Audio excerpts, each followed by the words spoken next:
I always knew I was the black sheep in my family. For 29 years, I lived in the shadow of my younger brother Trevor, watching my parents shower him with praise while holding me to impossible standards. Despite their lack of support, I worked hard to build my own life recently, rewarding myself with a brand new car after years of saving every penny. Never did I imagine that my own flesh and blood would betray me, so completely stealing the one thing I earned through my own sweat and tears. What happened next exposed the true depths of my family's toxicity and changed our lives forever. Before I share how my family tried to sacrifice me to save my brother, let me know where you are watching from and hit subscribe if you have ever dealt with toxic family dynamics that pushed you to your breaking point. Growing up in suburban Chicago, the contrast between how my parents treated Trevor and me was painfully obvious to everyone except Richard and Diane themselves. From early childhood, Trevor could do no wrong in their eyes. When he brought home C's on his report card, they praised his social intelligence. When I earned straight, as they questioned why I was not more well-rounded, the pattern continued throughout our teenage years.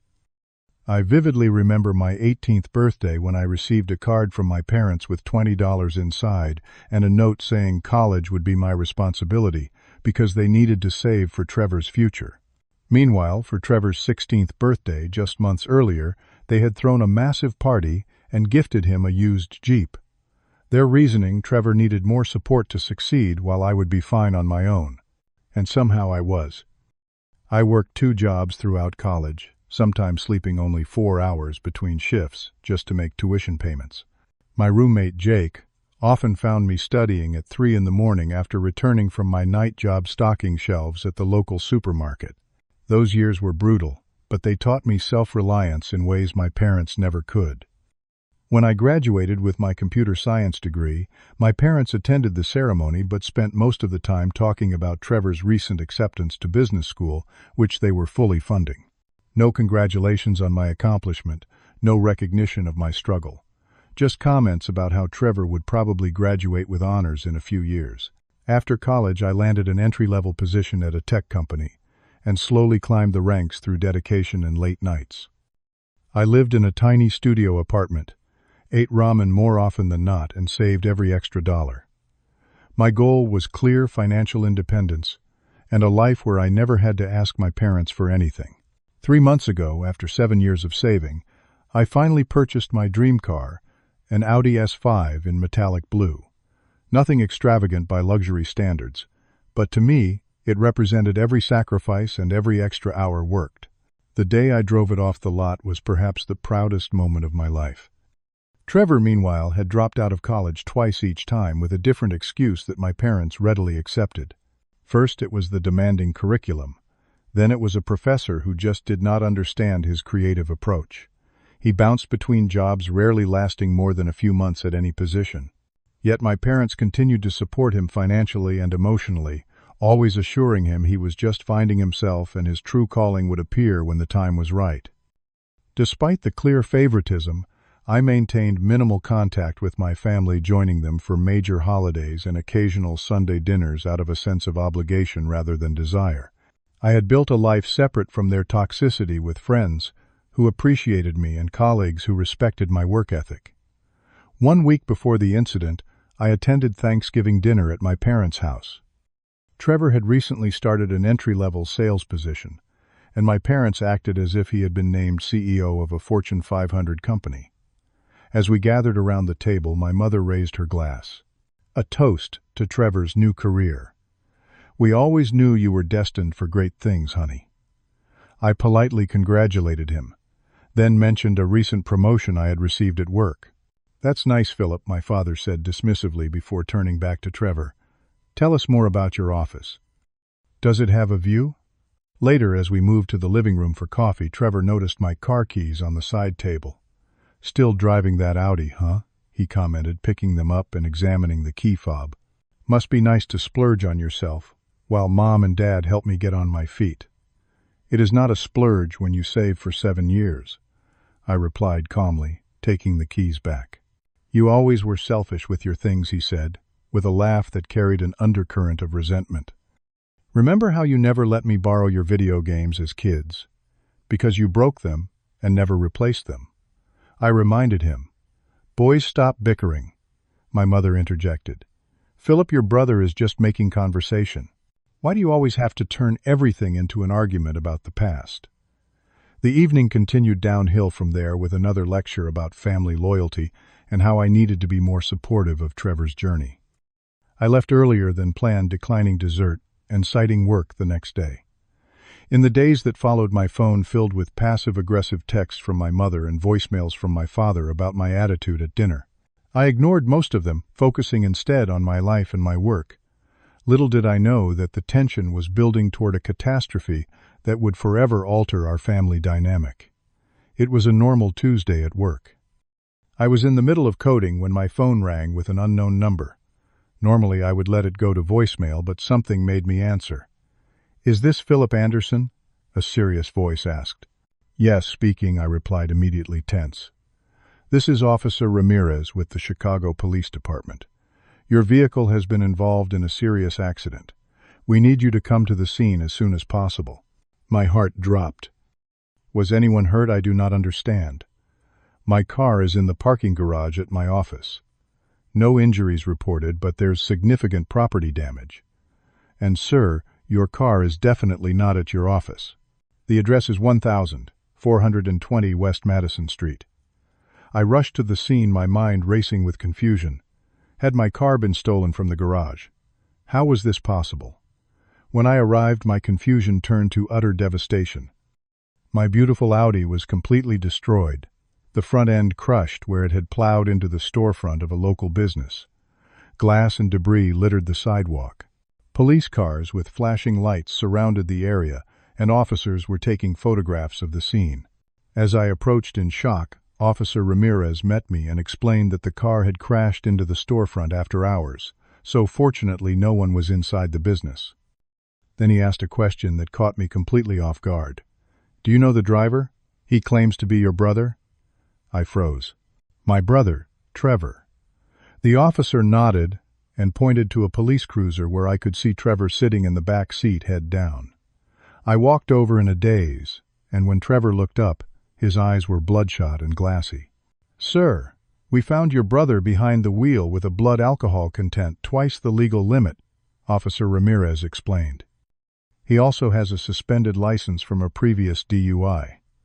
When asked about the vehicle, he initially claimed it was his, then said it belonged to his brother who had loaned it to him." Trevor's eyes met mine, pleading. "Philip, do not tell them it is your car," he slurred.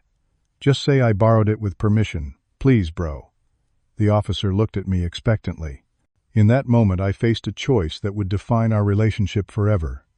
"Officer, that is my car," I said firmly. And no, I did not give him permission to drive it. I had no idea he had taken it. I was at work all day with my car parked in the office garage. Trevor's face crumpled. "You traitor. After everything our family has done for you?" The officer nodded grimly and explained that Trevor would be arrested for grand theft auto DUI, driving with a suspended license, and property damage. They would need my statement as the vehicle owner. As I gave my statement, I called my parents, naively expecting sympathy or at least understanding. Their reaction shocked me to my core. "What do you mean?" "You told them. You did not give him permission," my father shouted through the phone. "Do you have any idea what this will do to his record? To his future? He stole my car, Dad. He was driving drunk. He could have killed someone. He is your brother. You are supposed to protect him." 20 minutes later, my parents arrived at the scene, not to support me, but to berate me in public. "How could you do this to your own brother?" My mother cried, tears streaming down her face. "After everything we have done for you, what exactly have you done for me?" I asked, my voice shaking with anger and hurt. "I put myself through college. I built my career without help. I saved for years to buy that car that Trevor just destroyed." My father stepped close, his finger jabbing at my chest. "If you press charges against your brother, you can consider yourself cut off from this family permanently. Is that what you want? I am already cut off, Dad. I always have been. The only difference is, now you are saying it out loud." Their faces registered shock as they realized I would not back down. My father stormed off to speak with the officers, while my mother continued pleading with me, cycling between guilt trips and vague promises that they would make it right if I just recanted my statement. I stood firm despite the emotional turmoil raging inside me. After the police finished processing the scene and took Trevor away in handcuffs, I returned to my apartment alone, physically and emotionally exhausted. Around midnight, my phone rang again. It was my father. "Listen to me very carefully," he said, his voice low and threatening. "Tomorrow you will go to the police station and tell them you were confused. You will say you did give Trevor permission to use your car. You were just angry in the moment. I will not lie for him, Dad. Then you are no son of mine. Do you understand what will happen to him with his previous record? He will go to prison.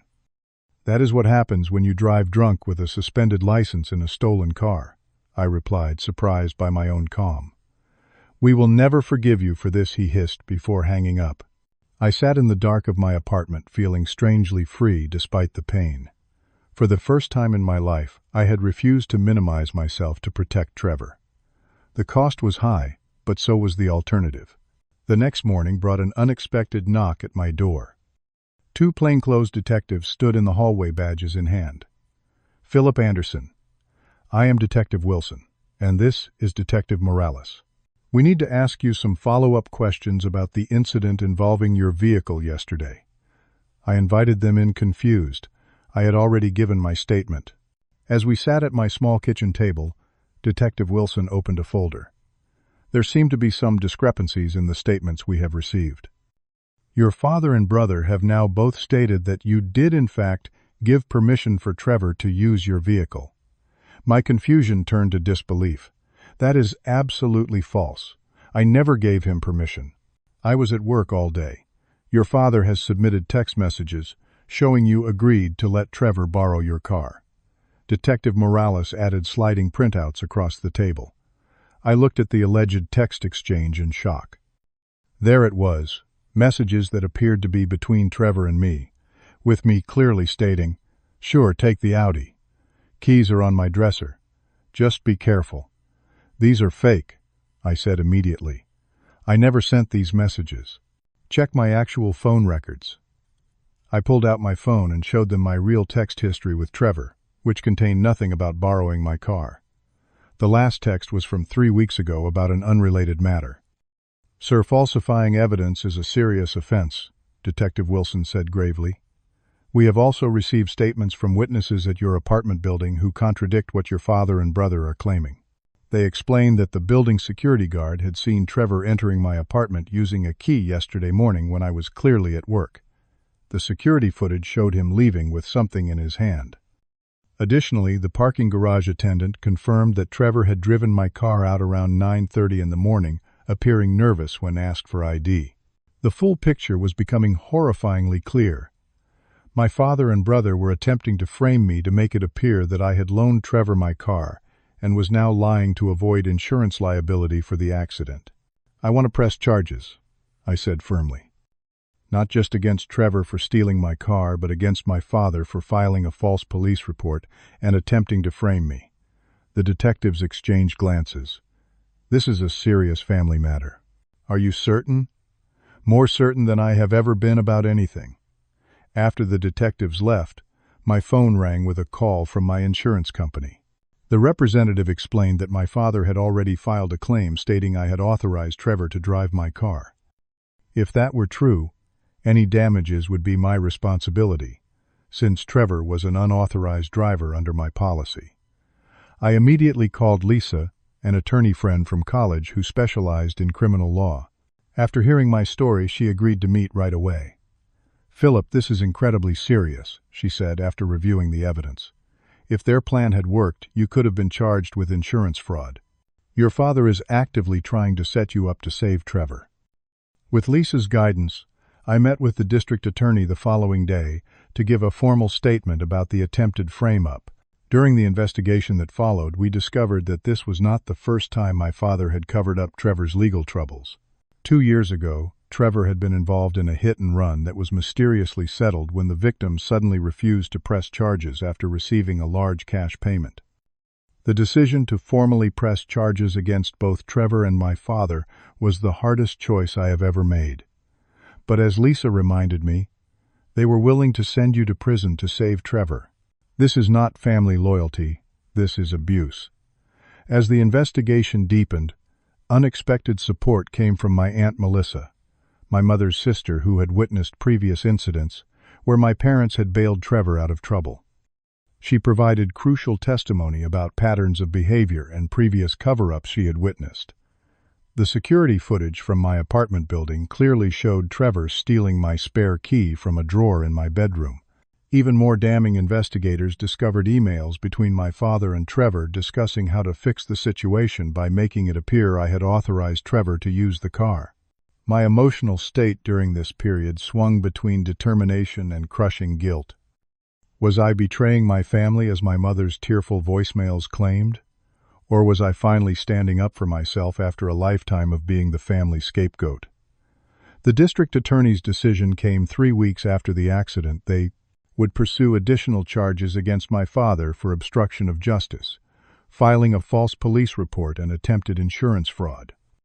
An arrest warrant was issued and my father was taken into custody during a business meeting, maximizing his public humiliation. My mother called me screaming that I had destroyed our family. I let her words wash over me, no longer affected by guilt trips that had controlled me for decades. "Mom," I said, when she finally paused for breath, "did you ever consider that I am part of this family too? That I deserve protection and support, just as much as Trevor?" Her silence was the only answer I needed. 3 months after the accident, I walked into the courthouse for the hearing. My stomach knotted with anxiety. Lisa walked beside me, a reassuring presence, as we navigated the crowded hallway. My mother stood near the courtroom doors, her face drawn and hostile. When our eyes met, she looked away, physically turning her back. The proceedings began with Trevor's case. To my surprise, he had agreed to plead guilty to reduced charges in exchange for his testimony against our father. When he entered the courtroom, he looked smaller somehow, the golden glow of parental favoritism no longer illuminating him.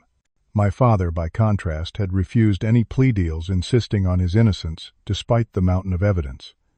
His attorney had tried multiple tactics to dismiss the charges, all unsuccessful. When my turn came to testify, I walked to the stand, feeling every eye in the courtroom on me. I spoke clearly about the theft, the accident, and the subsequent attempt to frame me. During cross-examination, my father's attorney tried to paint me as jealous of Trevor, suggesting I was pursuing charges out of lifelong resentment rather than legitimate grievances. "Is it not true that you have always been envious of your brother's close relationship with your parents?" he asked smugly. "What I envied," I replied steadily, "was having parents who supported me the way they supported him. What I wanted was equality, not preferential treatment." When the evidence of fabricated text messages and emails plotting the frame-up were presented, my father lost his composure. He stood up, pointing at me. "You, ungrateful. Little, do you know what I have done for this family? Everything I did was to protect us." The judge's gavel came down hard. "Mr. Anderson, control yourself, or I will hold you in contempt." His outburst did nothing to help his case. The judge was particularly harsh in her assessment of his actions. "Mr. Halfew, Anderson, as a parent, your role is to teach your children about consequences and responsibility. Instead, you have taught one son that he is above the law, and the other that his well-being is expendable. This court finds such behavior particularly reprehensible." The verdicts came as no surprise. Trevor was sentenced to 18 months with possibility of early release for good behavior. My father received 3 years for the more serious charges of conspiracy and obstruction of justice. As the courtroom cleared, my mother confronted me in the hallway, tears streaming down her face. "Are you happy now? You have destroyed our family. Your father is going to prison because of you." I took a deep breath, feeling surprisingly calm. "No, Mom. Dad and Trevor destroyed our family when they decided that I was disposable. They are going to prison because of their own choices." She shook her head in disbelief. "I do not even know who you are anymore." "That is the problem, Mom.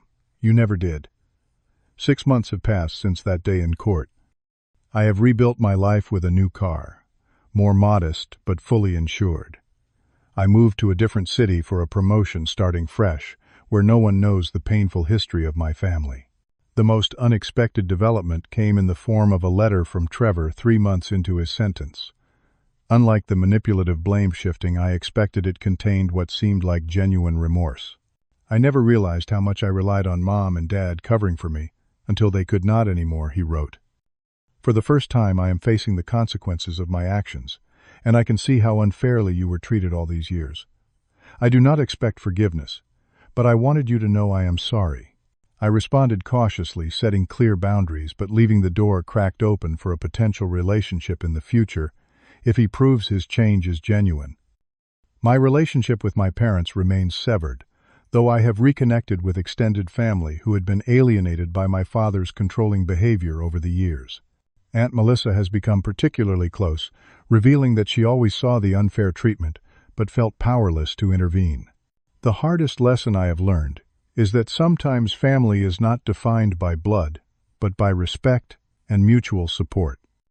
I have found a chosen family among friends who value me for who I am not, for what I can sacrifice for others. Trevor continues to show signs of growth through prison rehabilitation programs, according to his letters. Whether this change will persist after his release remains to be seen, but I am cautiously optimistic that hitting rock bottom has given him the wake-up call he needed for decades. As for me, I have found freedom in setting boundaries and walking away from toxic relationships, even when they are with the people who were supposed to love me most. The road has been painful, but the peace on the other side is worth every difficult step. Have you ever had to stand up to family members who tried to take advantage of you? Share your experience in the comments below. Do not forget to like and subscribe if you believe in holding people accountable, even when it is difficult. Thank you for listening to my story. And remember, sometimes the hardest boundaries to set are the most important ones for your well-being. If this story resonated with you, please share it with someone who might need to hear that it is okay to choose yourself sometimes.